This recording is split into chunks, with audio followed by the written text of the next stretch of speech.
Buenos días, mis queridos hermanos. Le ruego a nuestro Dios que nos envíe su Espíritu, que nos capacite para poder entender su verdad, su realidad, su perspectiva. Como prometí que cuando se cumplan 300 visualizaciones vamos a soltar la siguiente reflexión, pues todavía no son 300 exactas, pero tampoco tenemos que ser tan perfeccionistas, ¿verdad? El tema que toca hoy es Abraham. Tengo que reconocer que por primera vez en 3 años estoy alucinando en colores. Llevo un buen rato estudiando este tema. Tengo que decir que debido a la cantidad de trabajo y las cosas que tengo que hacer, tengo que reconocer que no le he dedicado todo el tiempo que se merecía. Me confié creyendo saber y sé lo que, sabía lo que, o sé mejor dicho, lo que la parte final de la historia nos cuenta, ¿verdad? Pero al tratar de hacer este estudio, ¿verdad? Llevo aquí unas 3 horas aproximadamente. Me di cuenta que en esta historia hay tantas historias, es decir, son pequeños fragmentos que Dios trata de revelarnos realidades, y mi extraña sensación es que empieza por el final de la historia, es decir, por nosotros, o mejor dicho, por el día de la expiación, por decirlo de alguna manera, para luego ir hacia Abraham, hacia aquel momento, ¿verdad? Porque claro, vais a ver cómo relata y dice ciertas cosas y tiene un parecido tan parecido con lo que estuvo pasando y está pasando con nosotros en este momento. Pero claro, no logré identificar todos los detalles para poder andar con esta seguridad que normalmente me hago bien el trabajo y voy sobre seguro, ¿verdad? Confiado. En esta ocasión le pedí a Dios, Señor, no entiendo exactamente, pero sé que tengo que repasar este tema, así que vamos a presentarlo tal cual lo presenta, ¿verdad? Y prometo que si tendré mayor entendimiento, si comprenderé mayor detalle, lo volveremos a repasar en algún momento de alguna manera, ¿verdad? Hoy vamos a pasarlo tal como está, porque no puedo dejar que pase más tiempo, ¿verdad? Estoy condicionado por el tiempo, por la huerta, por los trabajos que tengo que hacer, y mi horario es el que es. Entonces vamos a quedarnos con lo que he logrado comprender, o creo haber logrado comprender, y ya os digo, volveremos a repasar si es este asunto. Pero para mí me da la extraña sensación que está empezando por el final de la historia y va para atrás, es decir, hacia Abraham, ¿verdad? Hacia aquel momento. Para que veamos de qué estoy dudando, porque realmente, ya os digo, en 3 años no creo que me he presentado alguna vez peor que ahora en cuanto a la reflexión. Pero vamos a tratar de entenderlo, y os invito a un estudio profundo porque tengo seguridad que aquí hay muchos fragmentos de mucha de la historia de la humanidad, por decirlo de alguna manera, momentos importantes, momentos claves, ¿verdad? Y vamos a ver de por qué digo lo que digo, ¿verdad? Vamos a tratar de entenderlo juntos. Y dice lo siguiente. Dice, el Señor eligió a Abraham para cumplir su voluntad. Dice, el Señor eligió a Abraham. Pero ahora vamos a ver por qué eligió a Abraham. ¿Por qué Abraham era tan especial o diferente, o qué es lo que tenía Abraham, ¿verdad? Y aquí no tenemos que, esta historia tiene muchas capas, por eso estoy, como dije al principio, alucinando literalmente, porque tiene tal cantidad de capas, tal cantidad de historias, que no es fácil literalmente comprender todo esto. En primer lugar, nos habla de la justificación por la fe.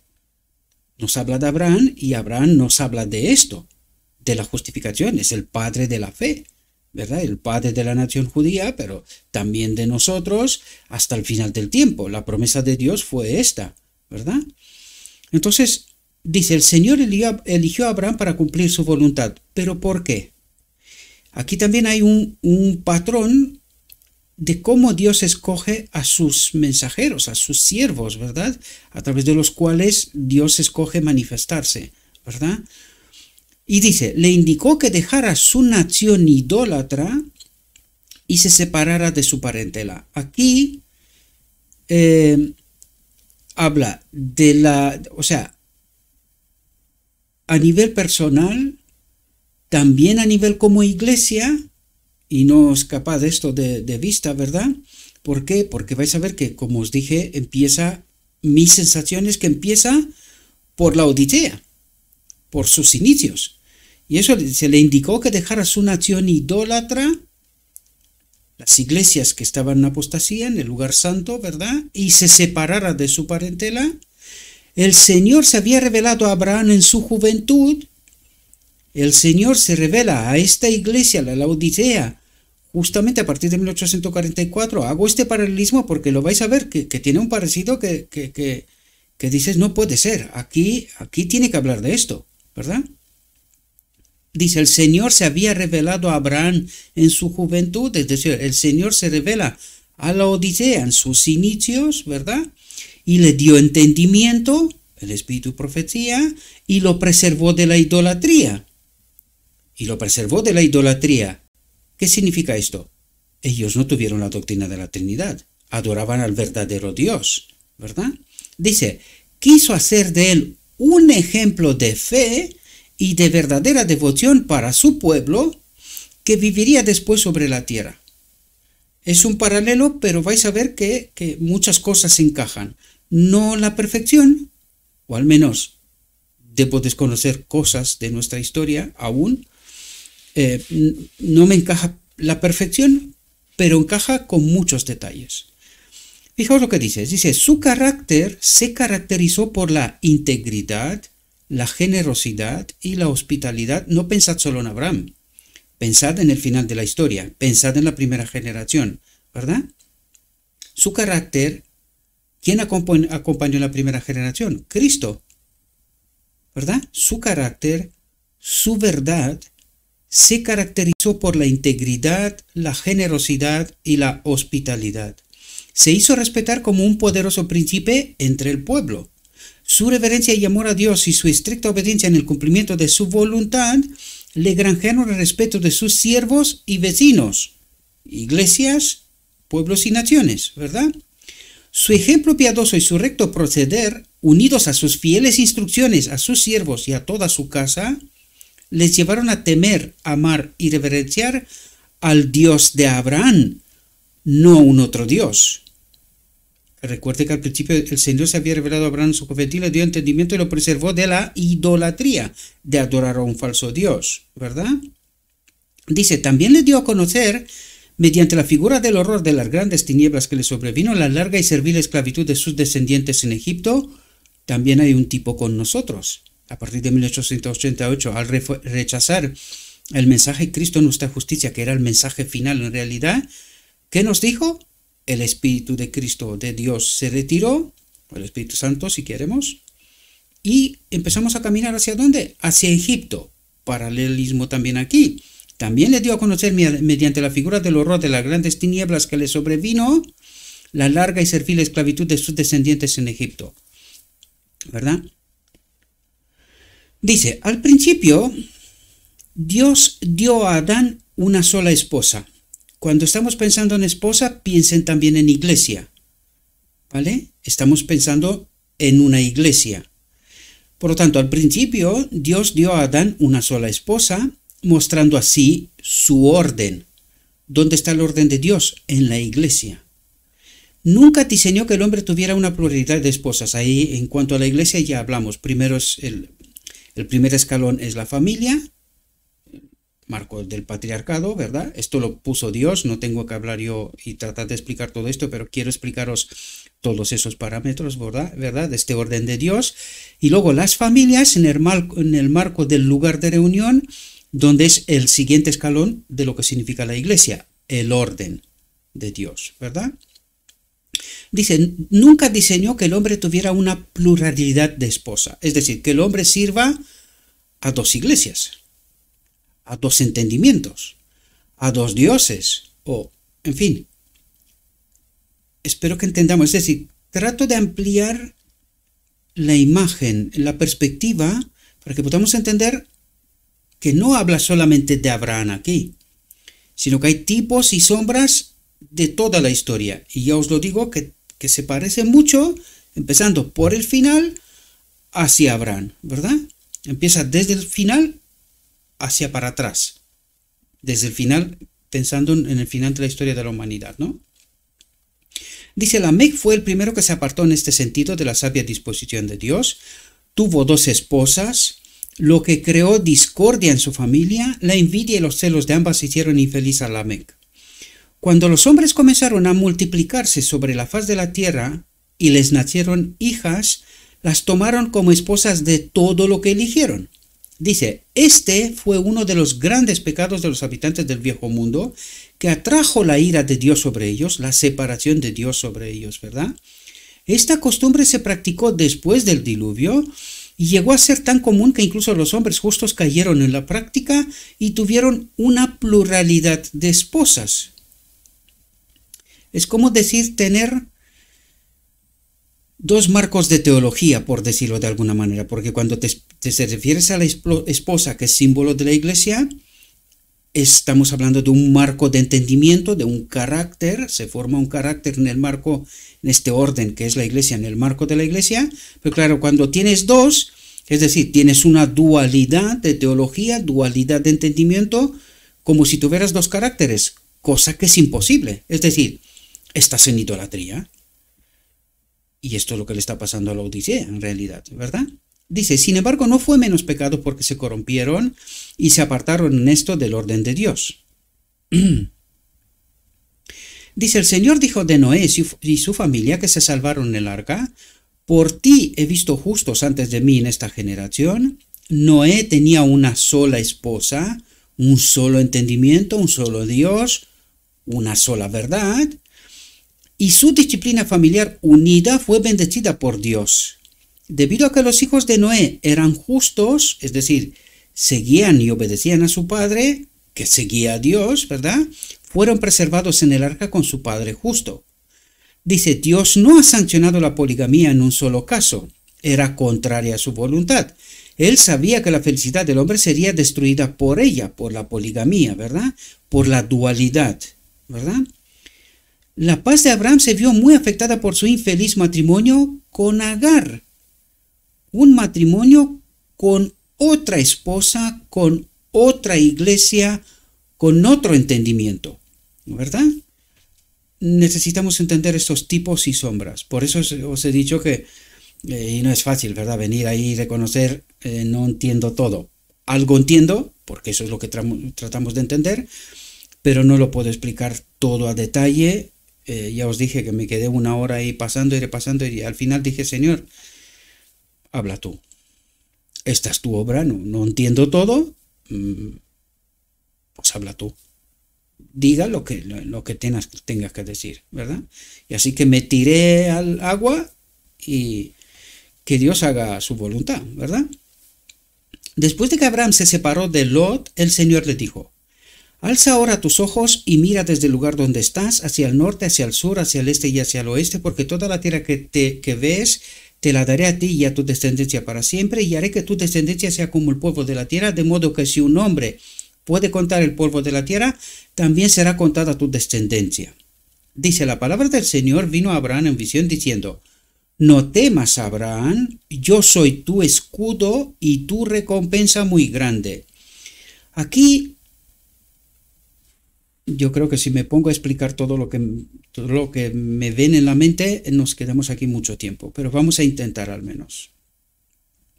Aquí, ¿qué es lo que le promete Dios? Dios le dice, si tú confías, si me haces caso, si me escuchas, si entiendes lo que te digo, yo seré tu justificación, tu salvación, tu escudo, tu vida eterna, ¿verdad? Pensad también en la última generación, Cristo nuestra justicia. Es decir, si nosotros confiamos en las promesas que Dios ha hecho, la obra que Dios ha hecho en la primera generación, a eso me refiero, ¿verdad? Dios será nuestro escudo. ¿Qué pasó? Que en 1888 no entendimos. No entendimos. Y esto le pasa a Abraham también, ¿verdad? No entendimos y pisamos mal. Desconfiamos de Dios, ¿verdad? Dice, no temas, Abraham, yo soy tu escudo, es tu recompensa muy grande. Y Abraham dijo, he aquí no me has dado descendencia, y aquí que uno nacido en mi casa es mi heredero. Hay detalles aquí que se me escapan, ¿verdad? Podía empezar a especular, pero no quiero meterme en terreno que es pantanoso y que no me gustaría estar por ahí, ¿verdad? Dice, como Abraham no tenía ningún hijo, al principio pensó que su siervo de confianza, Eliezer, sería su hijo por adopción y su heredero. Pero Dios le informa a Abraham que su siervo no será su hijo y heredero, sino que realmente deberá tener un hijo de Sara, de su esposa, un hijo de su matrimonio, real y legal, ¿verdad? Y dice, y lo sacó fuera y le dijo, mira ahora el cielo y dime las estrellas, y sabes contarlas, y le dijo, así será tu descendencia. Esto es complejo, hay muchas capas que se entrelazan unas con otras en ciertos momentos, ¿verdad? Fijaos ahora, porque ahora es donde aparece mucho parecido con la iglesia de la Odisea, sobre todo primera generación. Y dice, si Abraham y Sara hubieran esperado con fe confiada el cumplimiento de la promesa de que tendrían un hijo, se habrían evitado muchas desgracias. ¿Qué quiere decir? O lo que yo creo que quiere decir, más allá de la historia que nos relata, ¿verdad? Lo que yo creo es que la primera generación la está guiando en toda la verdad. Cristo está tratando de formar un carácter en este pueblo, en esta iglesia, la primera generación y de la primera en adelante, ¿verdad? Porque ya tenemos la verdad revelada. Entonces, lo que le trata de decir a la primera generación es que le va a enviar un mensaje a Cristo, va a tener entendimiento suficiente, los está guiando como si le hubiese dicho algo sobre 1888, sobre este momento, cuando le dice, mira, lo que tienes que entender es que Cristo es todo lo que necesitas, ¿verdad? Y eso es lo que trata de explicar aquí. Si Abraham, los hombres de fe, y la iglesia, Sara, hubieran esperado con fe confiada el cumplimiento de la promesa del día de la expiación de un carácter semejante a Cristo en esta última generación, de que tendrían un hijo, un Salvador, se habrían evitado muchas desgracias. Y ahora fijaos de lo que nos cuenta. Dice, creían que sería tal como Dios ha prometido, pero no podían creer que Sara, en su vejez, tuviera un hijo.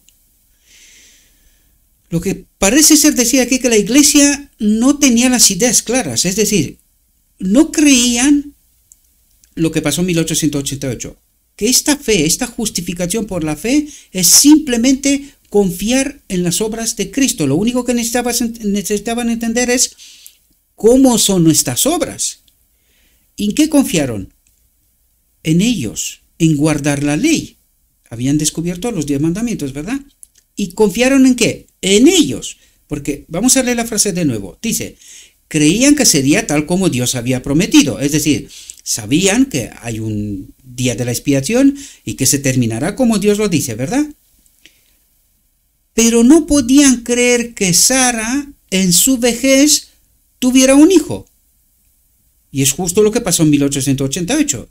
Dios nos manda el mensaje, Cristo es nuestra justicia, y la iglesia no lo creyó, ¿verdad? A pesar de haber seguido a Cristo hasta aquel momento.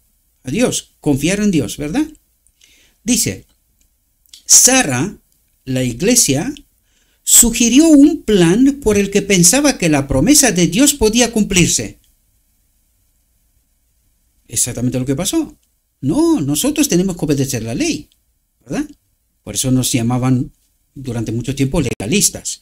Ahora hemos pasado en el otro extremo. Pecamos hasta que Cristo viene y cuando Cristo viene pues ya somos salvos. De extremo a extremo, ¿verdad? Dice, Sara sugirió un plan por el que pensaba que la promesa de Dios podría cumplirse. Suplicó a Abraham, la iglesia suplicó a los hombres de fe que tomara a Agar como esposa, que se metan en el ecumenismo, ¿verdad? Dice, en esto les faltó a ambos la fe y una perfecta confianza en el poder de Dios. Al escuchar la voz de Sara de la iglesia y unirse con Agar como esposa, unirse en matrimonio con el ecumenismo, ¿verdad? Abraham no soportó la prueba de su fe en el poder ilimitado de Dios y trajo sobre sí mismo y sobre la iglesia mucha infelicidad. Yo no lo sé si alguno podría decir que me estoy inventando las historias, pero es que hay mucho parecido aquí. Por eso os dije, aquí hay mucho más de lo que realmente está contando, porque todo esto lo que está contando aquí tiene un sentido. Y necesitamos preguntarnos, ¿qué sentido tiene? Porque son tipos y sombras de realidades de nuestra historia. ¿Y dónde encaja? Pues con el final del tiempo. Lo que acabo de contaros encaja, en grandes rasgos, ¿verdad? Encaja con la realidad de la Odisea, ¿verdad? Fijaos lo que dice. El Señor quería probar la firmeza de la fe y la confianza de Abraham en las promesas que le había hecho. Y eso fue lo que había pasado en 1888 en realidad, ¿verdad?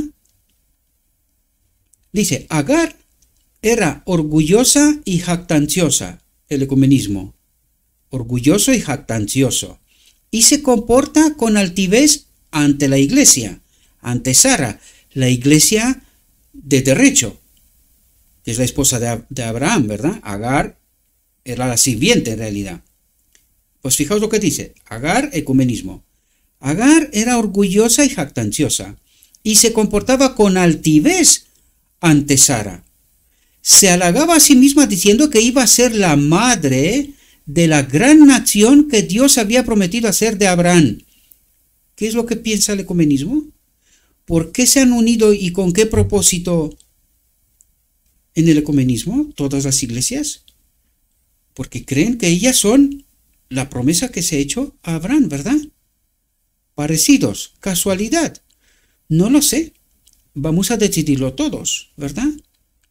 Dice, y Abraham se vio obligado a escuchar las quejas de Sara, de la iglesia, con respecto a la conducta de Agar, con respecto al ecumenismo, la unión ilícita, acusando a Abraham de estar equivocado en el asunto, acusando a los hombres de fe de estar equivocados en el asunto. Abraham se aflige y le dice a Sara que Agar es su sierva. Le dice a la iglesia que Agar es su sierva, es decir, es solamente una manera de resolver un asunto, ¿verdad? Una forma. Y que puede tener el control de ella, la iglesia, ¿verdad? Pero se niega a despedirla, es decir, se niega a separarse de Agar, pues ella va a ser la madre de su hijo, a través del cual cree que se va a cumplir la promesa. Informa a Sara de que no debería haber tomado a Agar por esposa si no hubiera sido su petición especial. Muchos parecidos aquí, ¿verdad? No trato de meter una historia en la mente de nadie, simplemente para mí estos son parecidos con la Odisea, literalmente. Esto es lo que yo veo. Si me equivoco, en los comentarios os lo pido por favor, dejadme con respeto, ¿verdad? No me gustan las groserías. Vamos a tratar de entender entre todos, ¿verdad? Este asunto.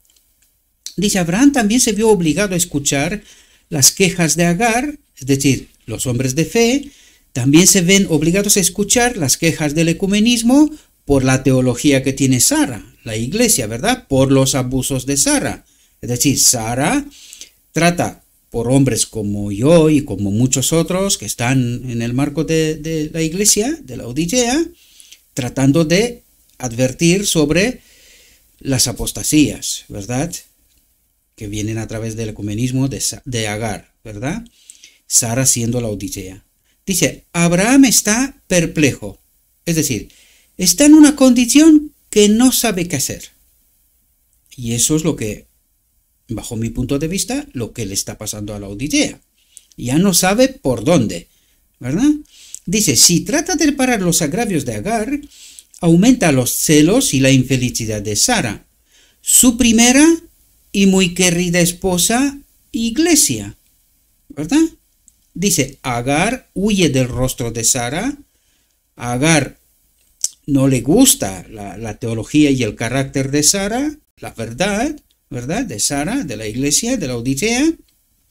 Entonces dice, un ángel de Dios sale a su encuentro y la consuela, además de reprenderla por su conducta altanera. Es decir, aquí podemos ver que Dios habla a las iglesias del ecumenismo, trata de reprenderlas por su conducta altanera, por creer lo que cree. Agar era orgullosa y jactanciosa, se comportaba con altivez ante Sara, se halagaba a sí misma diciendo que iba a ser la madre de la gran nación que Dios había prometido hacer de Abraham. Dios la reprende, el ecumenismo, ¿verdad? Y fijaos lo que dice, al pedirle que regrese a su ama, a la iglesia de la Odisea final, a su verdad, a su carácter, a su doctrina, y se someta a sus manos, porque de la Odisea tiene que salir el último remanente, ¿verdad? Por lo tanto, todos aquellos que escucharán esta reprensión de Dios y se someterán a la verdad de Sara, de la Odisea, de la iglesia final, ¿verdad? Del último remanente, mejor dicho. Ya sabemos que Sara también tiene sus problemas, o la Odisea, mejor dicho. Ya os dije que no es exacto y creo que ni siquiera Dios trata de presentar esto con tanta exactitud, pero sí nos deja un tipo de nuestra realidad, ¿verdad? Con tanto tiempo antes, fijaos. Por lo tanto, todos aquellos que se someten a la teología, el carácter, la verdad de Sara, de la iglesia legítima, última, pues serán salvos, ¿verdad? Eso es lo que trata de explicar Dios. Dice, después del nacimiento de Ismael, el Señor se manifestó de nuevo a Abraham y le dijo, estableceré mi pacto entre mí y tu descendencia después de ti en sus generaciones como un pacto eterno. Allí se rompe lo que es la parte de la última iglesia, ¿verdad? Ahora damos otro paso más hacia Abraham, ¿verdad? O mejor dicho, hacia Cristo, hacia la cruz, ¿verdad? Porque eso es lo que nos relatará enseguida. Dice, estableceré mi pacto entre mí y tu descendencia después de ti en sus generaciones como un pacto eterno. De nuevo el Señor repitió por medio de su ángel su promesa de dar un hijo a Sara, a la iglesia, y que ésta sería madre de muchas naciones. La iglesia de Dios, ¿verdad? Dice, Abraham no comprendía aún la promesa de Dios. Su mente se posa inmediatamente en Ismael, como si a través de él vinieran las muchas naciones prometidas y exclaman su afecto por su hijo, oh, que Ismael viva delante de ti. Error, porque Ismael no era el hijo de la promesa. Dice, nuevamente se repite la promesa a Abraham. Sara, tu mujer, te dará a luz un hijo y le pondrás por nombre Isaac y estableceré mi pacto con él para siempre y con su descendencia después de él. El hijo de la promesa, Cristo. ¿Verdad? Los ángeles son enviados y este es el pacto. Cristo, recuerden lo que leímos en su templo, ¿verdad? El propósito eterno de Dios, que Él habita en todo ser creado, y este es el pacto eterno, desde la eternidad hasta la eternidad. ¿Quién es este pacto? Cristo, nuestra justicia, ¿verdad? Los ángeles son enviados por segunda vez a Abraham en su camino para destruir Sodoma y repiten la promesa más claramente de que Sara tendrá un hijo. La iglesia tendrá un hijo. Dice, después del nacimiento de Isaac, la gran alegría manifestada por Abraham y Sara hizo que Agar se pusiera muy celosa. Ismael había sido instruido por por su madre de que iba a ser especialmente bendecido por Dios como hijo de Abraham y de que iba a ser heredero de lo que se le había prometido. Ismael participó de los sentimientos de su madre y se enfadó por la alegría manifestada ante el nacimiento de Isaac. Aquí estamos hablando de la nación judía y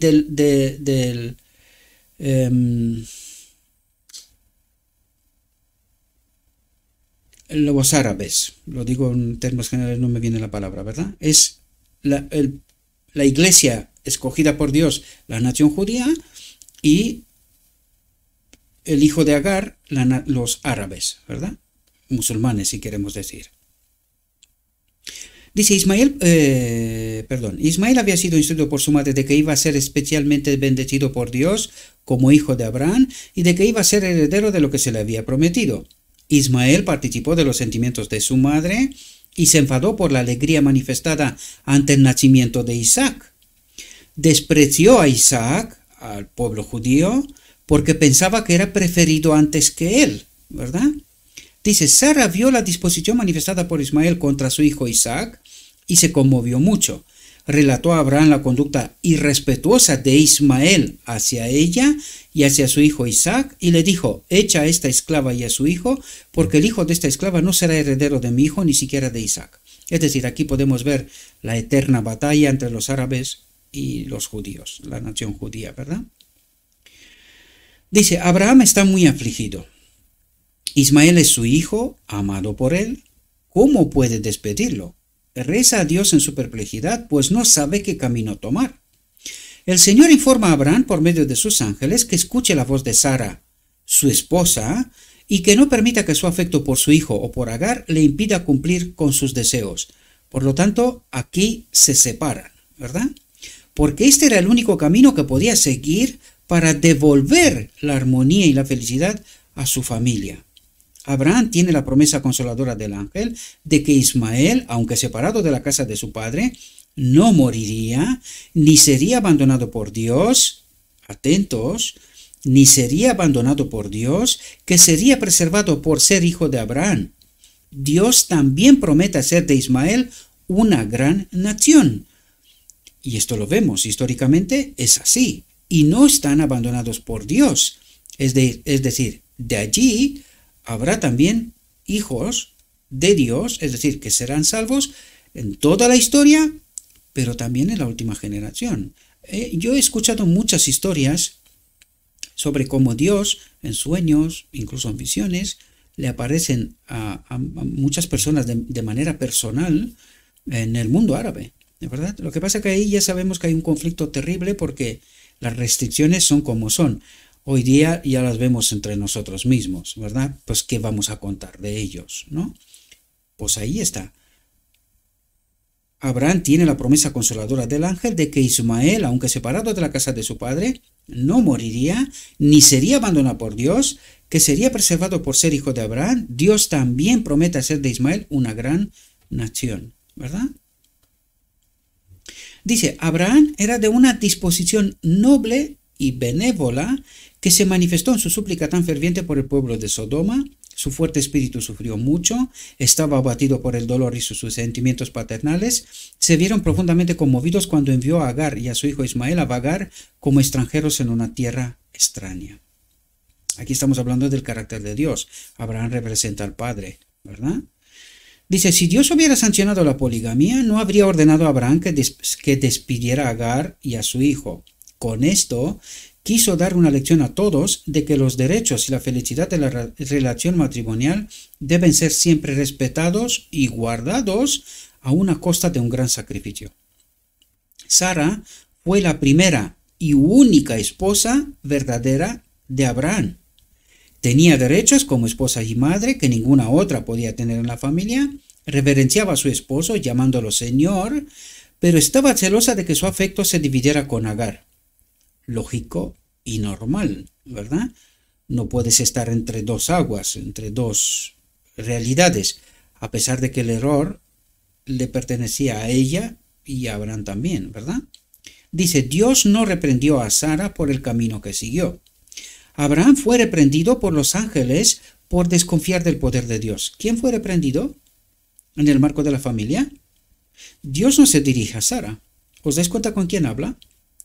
El patriarcado, que tanto está odiado hoy. Pero ¿quién es la cabeza de la familia? Abraham. Entonces, Abraham fue reprendido por los ángeles por desconfiar de Dios, que le había llevado a tomar a Agar como esposa y a pensar que a través de ella se cumpliría la promesa. Un error. Aquí podemos ver lo que significa la justificación por la fe. O creemos a Dios por su verdad, o nos montamos nosotros nuestra película. Que es lo que pasa con Agar y Sara, ¿verdad? Se montaron su película por dónde tenía que venir. Pensaron que vamos a darle una mano de ayuda a Dios, ¿verdad? Nosotros ya somos mayores, no vamos a tener hijo. Entonces vamos a ayudarlo, vamos a ir a Agar porque ella sí que puede tener, ¿no? Pues esto es, en el tiempo final, o confiamos plenamente en lo que nos dice Dios, en lo escrito está, tal como lo hizo Cristo, ¿verdad? O nos montamos nuestra película. Abraham fue reprendido por los ángeles por desconfiar del poder de Dios, Cristo nuestra justicia, que le había llevado a tomar a Agar como esposa, se había juntado en ecumenismo, para volver al principio, ¿verdad? Y a pensar que a través de ella se cumpliría la promesa, que es lo que cree la Odisea, que estar unida en ecumenismo, ella podrá hacer que la gente averigüe la verdad y que puedan entender la doctrina de la Odisea, la verdad que le fue entregada a la Odisea. Tipos antitipos. Qué gran error. Desconfiar del poder de Dios. Por eso os he dicho yo que este tema no es tan fácil como parece. Tiene muchas cosas aquí. Dice, una vez más el Señor consideró oportuno poner a prueba la fe de Abraham mediante una prueba sumamente temible. Si hubiera soportado la primera prueba y hubiera esperado pacientemente a que se cumpliera la promesa en Sara y no hubiera tomado a Agar como esposa, no habría sido sometido a la prueba más dura que jamás se haya exigido al hombre. Y esta es lo que tratará de explicarnos, esta es la justificación por la fe, queridos. En el sentido más puro que se puede entender.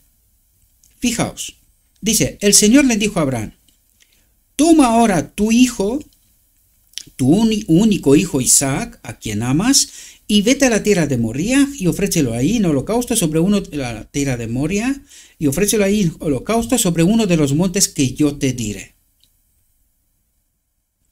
Dice, Abraham no descreyó de Dios, ni dudó, sino que a primera hora de la mañana tomó a 2 de sus siervos y a Isaac su hijo y la leña para el holocausto y se dirigió al lugar del que Dios le había hablado. No reveló la verdadera naturaleza de su viaje a Sara, sabiendo que su afecto por Isaac la llevaría a desconfiar de Dios y a retener a su hijo. Abraham no permitió que los sentimientos paternales lo controlaran y lo llevaran a rebelarse contra Dios. Es decir, fue como responsable de la iglesia, hizo lo que tenía que hacer, ¿verdad? Esto fue una decisión entre Abraham y Dios. Punto. Esto se refiere a nivel personal, estamos hablando de la justificación por la fe. Es decir, yo tengo que quedarme con lo que me dice Dios, a pesar de la iglesia. Vamos a leer la frase, a ver si lo entendemos. Necesitamos entender Apocalipsis 18:4, ¿verdad? Salid de ella, pueblo mío. Esto es lo que hace la referencia aquí, fijaos. Dice, Abraham no descreyó de Dios, ni dudó, sino que a primera hora de la mañana tomó a 2 de sus siervos y a Isaac su hijo y la leña para el holocausto, se dirigió al lugar del que Dios le había hablado. No reveló la verdadera naturaleza de su viaje a Sara, la iglesia, sabiendo que su afecto por Isaac la llevaría a desconfiar de Dios y a retener a su hijo. Tipos antitipos, ¿entendéis lo que trata de decir? Esto está hablando de mi fe, a nivel individual. Yo tengo que confiar plenamente en Cristo, Isaac, el tipo, ¿verdad? Y a pesar de la iglesia, de lo que la iglesia cree, yo voy a cumplir lo que Dios me pide. ¿Comprendéis? No reveló la verdadera naturaleza de su viaje a Sara, a la iglesia, sabiendo que su afecto por Isaac, por Cristo, la llevaría a desconfiar de Dios y a retener a su hijo. Abraham no permitió que los sentimientos paternales lo controlaran y lo llevaran a rebelarse contra Dios. Es decir, el mayor acto de fe, justificación por la fe, ¿verdad? La orden de Dios estaba calculada para remover las profundidades de su alma. Toma ahora a tu hijo, luego, como para sondear un poco más el corazón, añade, tu único hijo Isaac, a quien amas. Es decir, deja claro a quién se está refiriendo y qué es lo que le pide, para no equivocarse. Es decir, tu fe tiene que estar en Isaac, en Cristo, a quien amas. Tu pecado ha de estar sobre Él. Él es tu solución. Cristo, nuestra justicia. ¿Comprendéis? Es decir, el único hijo de la promesa. ¿Cuál es la promesa de la salvación? El único hijo, Cristo, ¿verdad? Y ofrécelo en holocausto. Ofrécelo como sacrificio. Dice, 3 días viajó este padre con su hijo, teniendo tiempo suficiente para razonar y dudar de Dios si estaba dispuesto a dudar. Prueba de fe, ¿verdad? Pero no desconfió de Dios. No razonó ahora que la promesa se cumpliría a través de Ismael. Pues Dios, y aquí hay, esto no es fácil. No es fácil, pero es lo que me parece que está diciendo, ¿verdad? El remanente final. El remanente final. Dice, teniendo tiempo suficiente para razonar y dudar de Dios si estaba dispuesto a dudar. Recuerde que al final, una vez que estemos sellados, cualquier duda sobre Dios es muerte. Pecado, muerte. Ya no hay más sacrificio. Dice, pero no desconfió de Dios. No razonó ahora que la promesa se cumpliría a través de la iglesia de Ismael, ¿verdad? De otra teología, otro entendimiento, otro tipo de santificación. Entendedme, ¿verdad? Dice, pues Dios le dijo claramente que la promesa se cumpliría a través de Isaac, de Cristo. Él es la salvación, él es el hijo de la promesa. Cristo nuestra justicia. Voy siempre a esto porque este es el último mensaje. Esto es lo que necesitamos comprender, ¿verdad? Como última generación. Dice, Abraham creía que Isaac era el hijo de la promesa. Creyó también que Dios quería decir exactamente lo que había dicho cuando le ordenó que fuera a ofrecerlo como holocausto. Es decir, mi fe ha de estar en Cristo depositada. Pero, cuidado con la verdad. ¿Qué es lo que nos lleva a la idolatría? Por ahí empezamos con Abraham. Es que si no entendemos la verdad, no entendemos de quién es Cristo. Por eso, idolatría, Trinidad, y no entender quién es Jesucristo. ¿Comprendéis? Los detalles. Creyó también que Dios quería decir exactamente lo que había dicho cuando le ordenó que fuera a ofrecerlo como holocausto. No se tambaleó ante la promesa de Dios, sino que creyó que Dios, que en su providencia había dado a Sara un hijo en su vejez. Había dado a Sara un hijo en su vejez. Y ahí podíamos ver lo que pasó en la primera generación, 1888. Le da un mensaje, Cristo nuestra justicia, en el cual la iglesia no cree. ¿Verdad? No lo acepta. Y que le había exigido que tomara la vida de este hijo, podía también dar vida de nuevo y resucitar a Isaac de entre los muertos. Hay muchos tipos y sombras más allá de la realidad. El tipo de que el Padre entrega a Isaac, a Cristo, para nosotros como sacrificio, ¿verdad? Es verdad que aquí nos habla de la cruz, pero recuerden, la encarnación y la cruz. La encarnación, una expiación, la cruz, otra expiación. Y al final del día de la expiación, otra expiación, que es la final. Consumado es, ¿verdad? Necesitamos entender todos esos detalles. No es fácil, ya os lo dije. Esta historia tiene tantas capas de entendimiento que te quedas alucinando. Por eso empecé como empecé. Abraham dejó a los criados en el camino y se propuso ir solo con su hijo a adorar a cierta distancia de ellos. No permitió que sus siervos los acompañaran, no fuera que su amor por Isaac los llevara a impedirle cumplir lo que Dios le había ordenado. tomó la leña, y esto quiere decir aquí, aunque en una oreja me están zumbando, ¿verdad? Me están contando todo tipo de cosas, ¿verdad? Y en la otra oreja otro tipo de cosas. Lo que está diciendo aquí es que yo tengo que deshacerme de todo esto y quedarme con ¿qué? Con lo escrito está. ¿Qué ha dicho Dios? Y yo tengo que quedarme con exactamente lo que ha dicho Dios. Y eso es lo que trata de explicarnos la historia, ¿verdad? No permitió que sus siervos los acompañaran, no fuera que su amor por Isaac los llevara a impedirle cumplir lo que Dios le había ordenado. Tomó la leña de manos de sus siervos y la puso sobre los hombros de su hijo. Esto es leña, madera, es símbolo de pecado que lo coloca sobre Cristo, ¿verdad? Tipos y sombras, ¿verdad? Tomó la leña de manos de sus siervos y la puso sobre los hombros de su hijo, sobre Cristo, Isaac. También tomó el fuego y el cuchillo. Estaba preparado para ejecutar la terrible misión que Dios le había encomendado. Dice, padre e hijo siguieron juntos. Cuidado que aquí habla de la cruz, pero os vais a dar cuenta que no solo de la cruz, también del final del día de la expiación. Fijaos. Dice, y habló Isaac a Abraham su padre y dijo, Padre mío. Y él respondió, aquí estoy, hijo mío. Y dijo, he aquí el fuego y la leña, pero ¿dónde está el cordero para el holocausto? Y Abraham dijo, hijo mío, Dios se proveerá de un cordero para el holocausto. Y fueron los dos juntos. Caminaba con firmeza aquel padre severo, amante y sufriente al lado de su hijo. Cuando llegaron al lugar que Dios le había señalado a Abraham, éste construye allí un altar y pone la madera en orden, lista para el sacrificio, y luego informa a Isaac del mandato de Dios de ofrecerlo holocausto. Le repite la promesa que Dios le hizo varias veces de que por medio de Isaac llegaría a ser una gran nación y que al cumplir la orden de Dios de sacrificarlo, Dios cumpliría su promesa, el Padre cumpliría su promesa, pues era capaz de resucitarlo de entre los muertos. Esto lo que nos revela aquí es decir, la charla que tuvo el Padre y el Hijo en cuanto a la obra. Y eso es lo que revela aquí. Informa a Isaac del mandato de Dios de ofrecerlo en holocausto. Informa a Cristo del mandato del Padre de ofrecerlo en holocausto por el pecado del hombre, ¿verdad?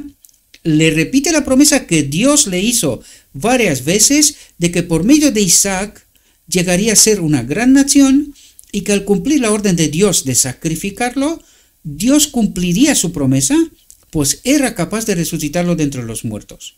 Este es lo que el Padre y Cristo hablan, el plan de salvación para nosotros, ¿verdad? Dice, Isaac, Cristo, creía en Dios, en su Padre. Se le había enseñado la obediencia implícita a su Padre y amaba y reverenciaba al Dios de su Padre. Tipos y sombras, ¿comprendéis? Podría haber resistido a su Padre si lo hubiera decidido. Podía haber dicho, no quiero ser el cordero, ¿verdad? Pero después de abrazar afectuosamente a su Padre, se sometió a ser atado y puesto sobre la madera. ¿Quién ofrece a Cristo como sacrificio? Y ahora pregunto yo, ¿y dónde pasó esto? Porque aquí nos relata el sacrificio entero, pero ¿dónde empieza y dónde se termina? Primero empieza que el Padre lo ata y lo coloca sobre el altar, ¿verdad? Pero después de abrazar afectuosamente a su padre, se sometió a ser atado y puesto sobre la madera.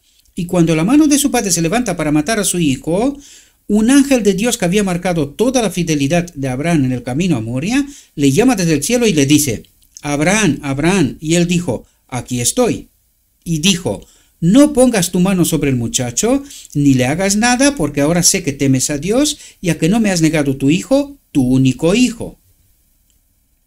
Y esto pasó en la encarnación en realidad. Dice, y Abraham alzó los ojos y miró. Y he aquí que detrás de él había un carnero atrapado en un matorral por sus cuernos, y Abraham fue y tomó el carnero y lo ofreció en holocausto en lugar de su hijo. ¿De qué está hablando aquí? El final del día de la expiación. Los pecados de Cristo, de Cristo, que están sobre Cristo, serán colocados sobre el carnero. No es lo que hace el sumo sacerdote cuando sale del lugar santísimo. ¿Comprendéis? Y Abraham alzó los ojos y miró. Y aquí que detrás de él había un carnero atrapado en un matorral por sus cuernos, y Abraham fue y tomó el carnero y lo ofreció en holocausto en lugar de su hijo, ¿verdad? El verdadero culpable del pecado. Dice, ahora Abraham ha soportado plena y noblemente la prueba, y con su fidelidad ha redimido su falta de confianza perfecta en Dios, que le llevó a tomar a Agar como esposa. Después de la exhibición de la fe y la confianza de Abraham, Dios le renueva su promesa. Y el ángel del Señor llamó a Abraham desde el cielo por segunda vez y le dijo, por mí he jurado, dice el Señor, que por haber hecho esto y no haber retenido a tu hijo, tu único hijo, que en la bendición te bendeciré y en la multiplicación multiplicaré tu descendencia como las estrellas del cielo y como la arena que está a la orilla del mar, y tu descendencia poseerá la puerta de sus enemigos, y en tu simiente serán bendecidas todas las naciones de la tierra, porque has obedecido mi voz. Aquí se termina la reflexión, y por fin puedo respirar. Necesitamos entender, el sacrificio lo trae el Padre, y en la cruz no es el Padre el que ofrece a Cristo como sacrificio. Esto pasó en la encarnación, queridos. Sin embargo, necesitamos entender, hay una expiación, la encarnación. Esta es la ofrenda que la trae el Padre ofreciendo a su Hijo. En la cruz es otra expiación. Nosotros y el enemigo matamos al Hijo de Dios, a Jesús, ¿verdad? Alguien me estaba diciendo que Jesús en la cruz se ofreció solo. Pues eso es porque no entendemos bien las cosas, ¿verdad? ¿Qué pasa? Que Jesús se subió solo a la cruz y que dijo, venga, va, ahora matadme porque me ofrezco un sacrificio. Porque decía que no, que nosotros no podemos matar a Dios, es verdad. Pero ¿murió Jesús en la cruz o no murió? ¿Y quién lo mató? Esto es porque no entendemos qué pasó en la encarnación, qué pasó en la cruz y qué pasa en el día de la expiación y sobre todo al final del día de la expiación. Y aquí podéis ver que hace referencia al Padre y al Hijo, lo trae como ofrenda y no hay nada de la cruz, ¿verdad? Sino de la encarnación.